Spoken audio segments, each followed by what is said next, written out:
Hello everyone, my name is PauLInstaMyooin, and we're back for another edition of Pokemon Y Shiny Hunting. This will be episode 515, and I'm going to be shiny hunting for Banette, because it is Thursday, sadly I've been getting Garbodor, but Garbodor can still be shiny, so that's why I have a nickname for Shiny Garbodor as well. So I'll explain, since it's going to be Garbodor right now only, because it's only been showing up, not Banette, sadly, because I'm hunting for Banette, that's why I call it Shiny Hunting for Banette. But anyway, the shiny Garbodor is like a lighter blue than Banette's color, because Banette is also blue as a shiny, just like a darker blue than Garbodor. So Garbodor, the only trash-related item that I can think that is blue that can be trash to people but treasure to some people as well is an ocarina from mainly from the Legend of Zelda series. So I decided to call the shiny Garbodor when I find it Aquabador. So it's like Ocarina plus um, Bador, so Aquabador. I mean, I guess it's pretty simple. I don't really know much better names. So I'm just gonna stick with that one because that's the original one that I came up with. But then for the shiny Banette, since it's like a cobalt color, and also like the Koba berries in this game are pretty blue, I decided to just call it Kobanette. So it's pretty simple. Um, so anyways, yeah, the topic for this episode is by me. It's about the game Kingdom Hearts 358 and a half days. It's pretty much what is your favorite panels in that game? Because I already asked what was the favorite weapons, but I'm curious, what are your favorite like panels to add on to certain abilities? For me, I would definitely have to say the block. The block panel is so helpful, especially when you get like the extra attachments like auto block um and freeze block. I think is what it's called. A chance to freeze when you block an attack from an opponent. And then there's another one called that is like sometimes when you block, it gives you health orbs. So that's like super cool because you can just stay there and have it auto blocked as long as you're facing them. Because you can only have two extra, effects other than having auto block as a thing. Because I know you can be like, oh well, you should learn how to block on your own, but no. Auto block is so helpful. No matter how good you are, you're not going to be able to always block an attack unless you're super hardcore, which I'm not super hardcore. I just like play the game for fun and do the best I can. I don't stress over every single moment like that. So yeah, definitely auto block on the block panel that has three total extra slots to put other effects in.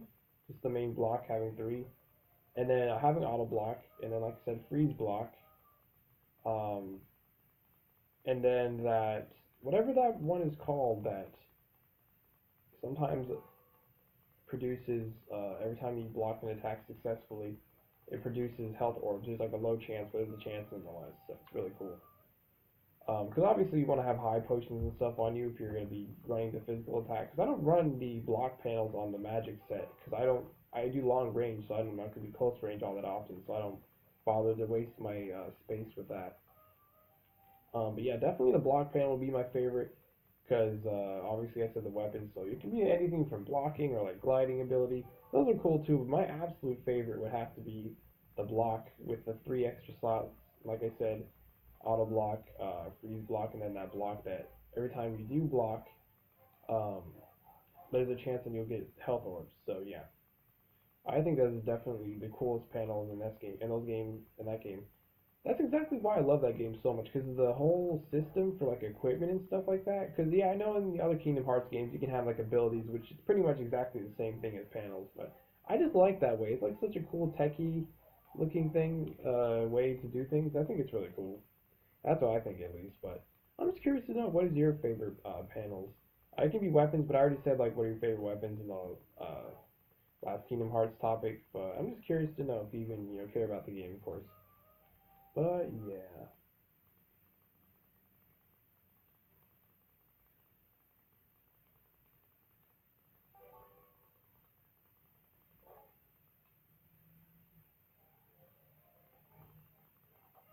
I guess I'll actually, what, I'll be training Staraptor and Lantern first, and then I'll worry about King last.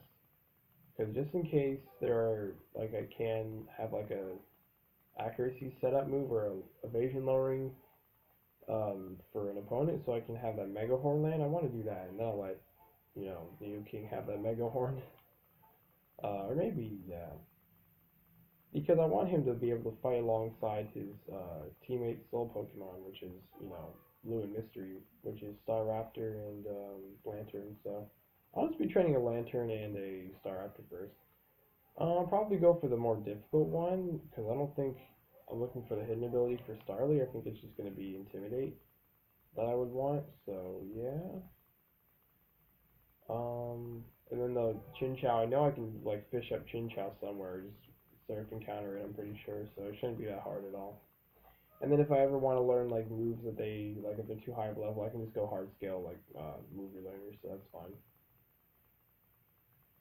I'm curious to know how strong they're going to be because it's just still Pokemon either way, so you want to do the best that you can for them.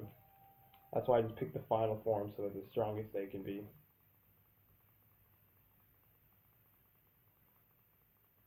Because funny enough, each of mine, me, Lou, and Mystery, all of ours landed on the beginning form, which mine was Nidoran male, Lou's was Starly, and then Lantur, and Mystery's was Chinchou. So it's funny that it was all the basic ones, because you can easily just land on one of the middle evolution ones, but I'm pretty sure all of us got all the basic form number in the Pokédex, so that's pretty crazy. And we each like have a pretty much a different type, so it makes us the ultimate trinity. It's awesome. The ultimate triple threat. Obviously, I probably won't be doing 3 versus 1 if I'm going against like Mikey, which he obviously is like one person, so he only has one soul Pokemon. Um, but yeah. Then again, if he's down for it, then I don't mind doing that. But usually I don't like outnumbering it someone because I want to make it pretty fair.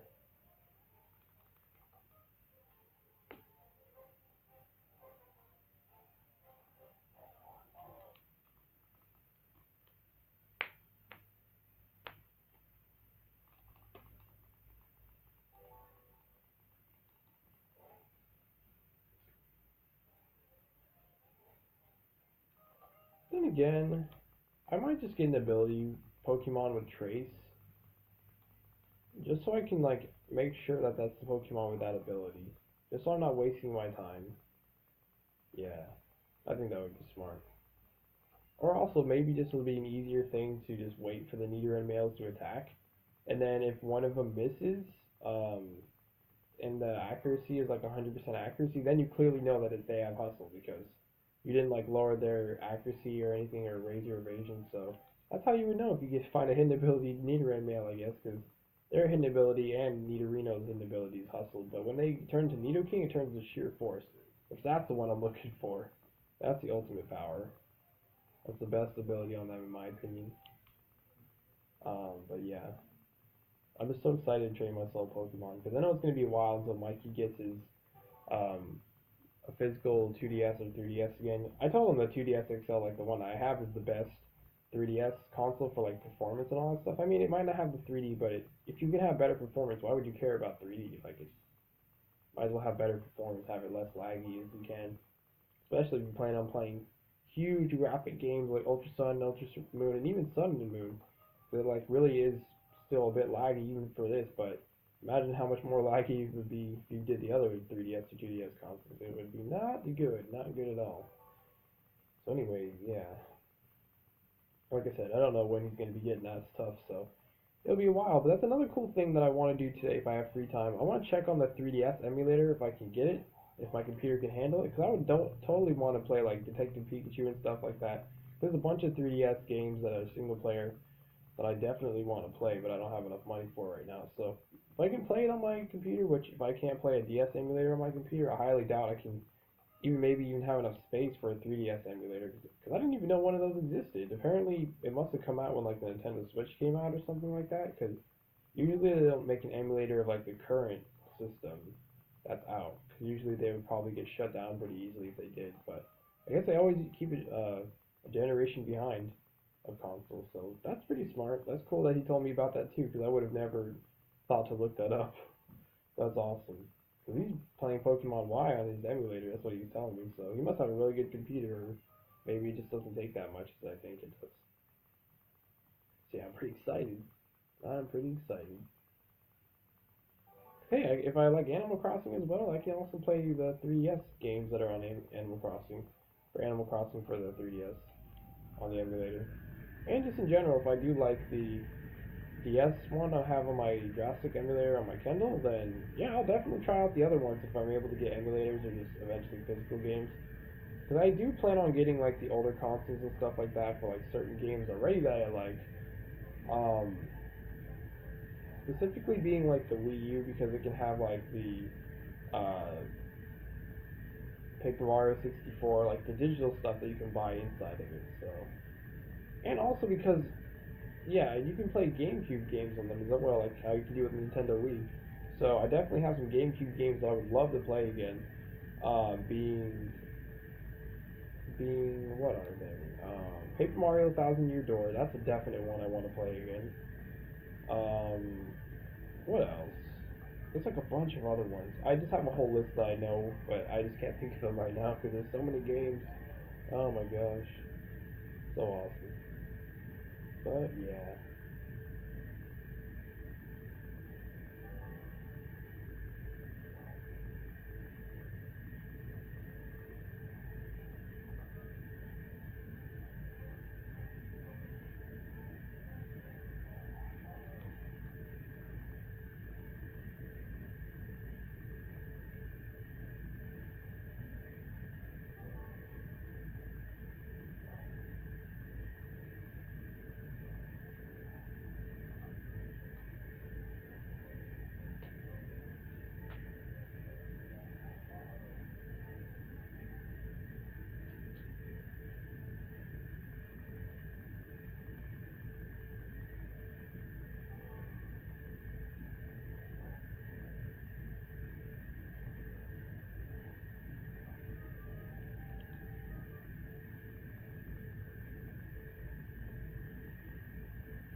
All right, I'll be ending off 515.